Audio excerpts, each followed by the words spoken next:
পূর্ব বর্ধমান জেলার দক্ষিণ দামোদর এলাকায় শেয়ারা বাজার সন্নিকট নায়কা মায়ের মন্দিরে নায়কা বাজার বারোয়ারির উদ্যোগে অনুষ্ঠিত হলো বার্ষিক পূজা।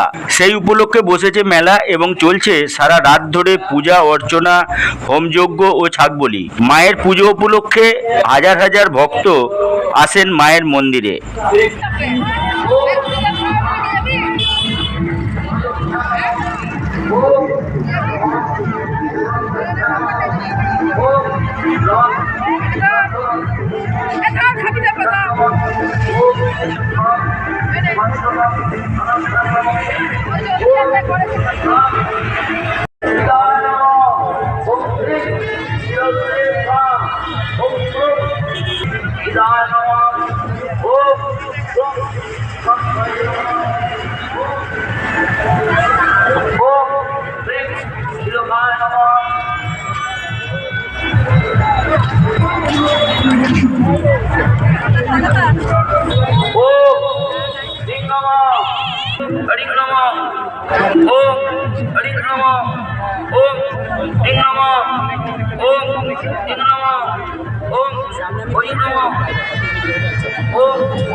Om